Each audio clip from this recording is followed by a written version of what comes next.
Hello friends, Tally Prime की series में आपका स्वागत है। मेरा नाम है वीरेंद्र सिंह।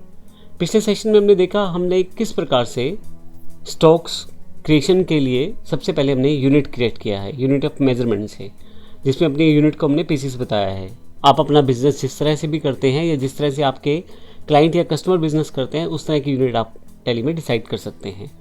नेक्स्ट सेक्शन है हमारे पास, हम किस चीज़ का बिजनेस करते हैं उससे रिलेटेड हम स्टॉक ग्रुप्स, स्टॉक कैटेगरीज और स्टॉक आइटम्स बनाएंगे। सबसे पहले बात करेंगे स्टॉक ग्रुप के बारे में। हमारा जो मेन स्टॉक ग्रुप है वो लैपटॉप्स हैं। हम लैपटॉप खरीदते और बेचते हैं। लैपटॉप भी दो तरह के हैं हमारे पास, एक 15.6 स्क्रीन में और एक 14.8 स्क्रीन में। जो 15.6 स्क्रीन में लैपटॉप है वो हमारी स्टॉक कैटेगरी कहलाएगी, जो एक डिफरेंट कैटेगरी है लैपटॉप के अंदर।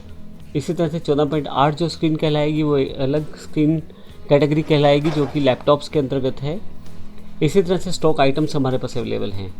स्टॉक आइटम्स में एक्चुअल स्टॉक जो हमारे पास है उसकी जानकारी देंगे, जैसे एसर के लैपटॉप्स है, डेल के हैं, एचपी इत्यादि के हैं। तो आइए देखते हैं सबसे पहले हम स्टॉक ग्रुप को किस प्रकार से बनाते हैं। स्टॉक ग्रुप को क्रिएट करने के लिए आप गेटवे ऑफ टेली से मास्टर्स पे क्रिएट पे आ जाएं। यहाँ से आपके पास इन्वेंट्री मास्टर्स का ऑप्शन है। अगर आप देखें तो इसमें स्टॉक ग्रुप का ऑप्शन अवेलेबल है, कैटेगरी और आइटम का। यूनिट हमने पिछले सेशन में ही सीखा था किस प्रकार से बना सकते हैं। सबसे पहले हम स्टॉक ग्रुप को सीखते हैं किस प्रकार से बना सकते हैं। स्टॉक ग्रुप पे एंटर करते हैं हम लोग। मैं अपने स्टॉक ग्रुप का नाम लैपटॉप्स रख देता हूँ यहाँ से, और ये मेरा प्राइमरी ग्रुप है। यहाँ बाकी ऑप्शंस नो है। Should quantities of items to be edit, मैंने नो कर दिया अभी यहाँ पे, यस कर देता हूँ फाइनली, और ये मेरा ग्रुप क्रिएट हो जाएगा। इसी तरह से मुझे कैटेगरीज क्रिएट करनी है। कैटेगरीज किस तरह की है? दो कैटेगरी मेरे पास अवेलेबल हैं। पहली जिसमें 15.6 की स्क्रीन्स मेरे पास अवेलेबल है लैपटॉप्स में, और दूसरी तरह के लैपटॉप 14.8 स्क्रीन के साथ। स्टॉक कैटेगरीज बेसिकली जब भी आप कोई आइटम में डील करते हैं उसकी कैटेगरी के अनुसार बांटी जा सकती है, उसके लिए बनाई जाती है। जैसे उदाहरण के लिए मेरे पास यहाँ स्क्रीन साइज़ है, किसी का कुछ नंबर अलग हो सकता है, किसी को कुछ अलग तरह की प्रॉपर्टीज़ हो सकती हैं स्टॉक में। तो ऐसे केसेस में आप उनको अलग कैटेगराइज कर सकते हैं, अलग तरह से उन्हें रख सकते हैं। तो मैंने यहाँ दो तरह की कैटेगरी रखी है। कैटेगरी पहली है 15.6 स्क्रीन और दूसरी है 14.8 स्क्रीन। उसके पश्चात अब मुझे ये स्टॉक कैटेगरी कैसे बनाऊंगा टेली प्राइम में, आइए देखते हैं। मैं यहाँ क्रिएट भी रहता हूँ और यहाँ से स्टॉक कैटेगरी पे आ जाता हूँ। तो जो लैपटॉप्स मेरे पास 15.6 स्क्रीन है और एक 14.8 है, तो यहाँ पे मैं 15.6 स्क्रीन साइज़ ये मेरी कैटेगरी है, और इसी तरह से लैपटॉप 14.8 स्क्रीन साइज़ ये मेरी दूसरी कैटेगरी है। अब मेरे पास एक ग्रुप बन चुका है और दो कैटेगरीज बन चुकी है। अगर मैं देखना चाहता हूँ तो अल्टर में आके मैं इसे स्टॉक ग्रुप में से स्टॉक ग्रुप देख सकता हूँ और स्टॉक कैटेगरी में दोनों तरह की कैटेगरी देख सकता हूँ। वापस फिर से आते हैं। अब नेक्स्ट मुझे बनानी है स्टॉक आइटम्स। एक्चुअल में मैं जिन स्टॉक्स में या जिन आइटम्स में डील करता हूँ उनकी जानकारी मुझे देनी है, वो गुड्स जिनमें मैं डील करता हूँ। तो ऐसे केस में जो एक्चुअल कंपनीज़ के ब्रांडेड प्रोडक्ट मेरे पास पड़े हैं उनकी इन्फॉर्मेशन मुझे स्टॉक आइटम्स में देनी है। अगर यहाँ स्टॉक आइटम्स की बात करें तो मेरे पास यहाँ एसर का 15.6 स्क्रीन वाला एक लैपटॉप है, डेल का 15.6 वाला 2 पीस पड़े हैं। इस तरह से एचपी का 14.8 वाला 2 पीस पड़े हैं और डेल का 14.8 के साथ 3 पीस पड़े हैं। तो डेल के टोटल 5 पीस ही मेरे पास पड़े हैं, यानी कि 5 लैपटॉप्स पड़े हैं, जिसमें 2 जो लैपटॉप है 15.6 वाले हैं और 3 जो हैं वो 14.8 वाले हैं। एसर का जो लैपटॉप है उसमें मेरे पास 15.6 का एक ही पीस पड़ा है और एचपी के मेरे पास 2 पीस पहले से पड़े हैं। तो ये जो स्टॉक आइटम्स बनाऊंगा और जो पहले से पीसेस पड़े हैं इनको मैं इनकी बेसिक क्वांटिटी में बता सकता हूँ पहले से ही। तो ये देखते हैं सबसे पहले किस प्रकार से हम स्टॉक आइटम्स क्रिएट कर सकते हैं। तो गेटवे ऑफ टेली से यहाँ से मैं क्रिएट पे आ जाता हूँ और इन्वेंट्री मास्टर्स में स्टॉक आइटम पे आ जाता हूँ यहाँ से। अब यहाँ पे आप सबसे पहले नाम बताते चले अपने आइटम का और यहाँ डिफाइन करते चलें। तो एसर का जो लैपटॉप है वो 15.6 स्क्रीन के साथ है, तो यहाँ समझने के लिए, डिफाइन करने के लिए यहाँ मैं नाम रख देता हूँ। अब किस कैटेगरी के अंतर्गत है? ये मेरा लैपटॉप्स के अंतर्गत है। अब आप यहाँ देखें कि यहाँ ना अभी मेरे पास कैटेगरी की इन्फॉर्मेशन नहीं है, तो डिफ़ॉल्ट रूप से कैटेगरी की इन्फॉर्मेशन टेली प्राइम में डिसेबल्ड है, लेकिन मैं उसको अनेबल कर सकता हूँ। तो आइए देखते हैं उसको किस प्रकार से अनेबल कर सकते हैं।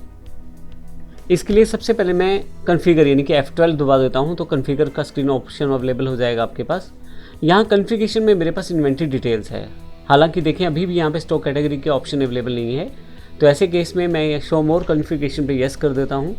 अब आपके पास फर्दर इन्वेंट्री डिटेल्स में काफ़ी सारे ऑप्शन अवेलेबल हैं। यहाँ पे दूसरी जो ऑप्शन है stock category for stock items, no है, इसको मैं येस कर लेता हूँ और फाइनली इसको मैं एंटर कर देता हूँ। तो अब आप देखेंगे यहाँ पे अंडर में ग्रुप के साथ साथ नीचे कैटेगरी भी अवेलेबल है। तो जो ये कैटेगरी है इसकी 15.6 स्क्रीन साइज़ की कैटेगरी है, मैं डिफाइन कर देता हूँ। यूनिट्स में पहले से बना चुका हूँ, पीसीस वो भी यहाँ पे डिफाइन कर देते हैं। अब रेट ऑफ ड्यूटी अभी मैं विदाउट टैक्स ये पूरा का पूरा बिल एंटर करने वाला हूँ।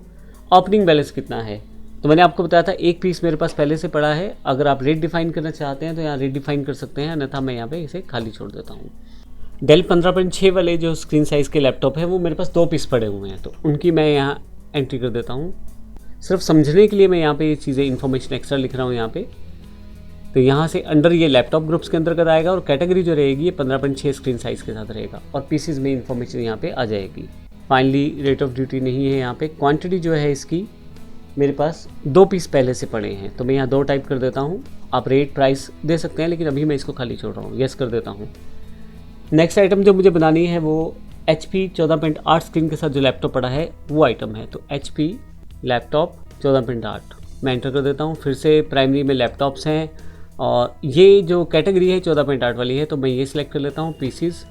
इसकी जो क्वांटिटी मेरे पास पड़ी है वो 2 पीस पहले से पड़े हैं, मैं एंटर कर देता हूँ। उसके बाद मेरे पास डेल का भी 14.8 का 3 पीस अवेलेबल है स्टॉक में, तो मैं ये टाइप कर देता हूँ। प्राइमरी में लैपटॉप्स हैं यहाँ पे और जो स्क्रीन साइज़ है इसका 14.8 है पीसीज में और जो क्वांटिटी है 3 है। फाइनली मैं एंटर करते हुए यस कर देता हूँ। तो अब मेरे पास स्टॉक ग्रुप, स्टॉक कैटेगरी और स्टॉक आइटम्स तीनों तैयार हैं। मैं अल्टर पे आके इसे देख सकता हूँ। अगर आप नीचे स्टॉक ग्रुप में आए तो आपको लैपटॉप्स की जानकारी मिल जाएगी। स्टॉक कैटेगरी में हमने 2 तरह की कैटेगरी बना रखी थी, उसकी इन्फॉर्मेशन, और स्टॉक आइटम में हमारे पास एसर का लैपटॉप है 15.6, डेल का लैपटॉप है 15.6, HP का लैपटॉप है 14.8 वाला। मैं वापस बाहर आ जाता हूँ। तो फाइनली अगर आप देखें तो अब हमारे पास यहाँ पे डिटेल तैयार हो चुकी है।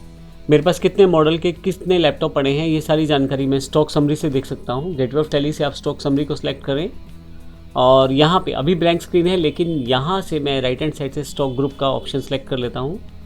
तो मेरे पास यहाँ लैपटॉप्स हैं, सिलेक्ट कर लेता हूँ। तो आप देखेंगे यहाँ पे एसर का 1 लैपटॉप पड़ा है, डेल के 3 पीस पड़े हैं 14.8 वाले, 15.6 के 2 पीस हैं और 14.8 के 2 पीस हैं। तो ये हमारे पास स्टॉक इन्फॉर्मेशन यहाँ पे आ गई है जो इस वक्त की है। तो इस सेशन में हमने देखा कि कैसे हमने अपनी स्टॉक आइटम, स्टॉक ग्रुप्स और स्टॉक कैटेगरीज को डिफाइन किया है। अगले सेशन में हम देखेंगे इनकी एंट्री सेल परचेज के साथ किस प्रकार से कर पाएंगे। धन्यवाद।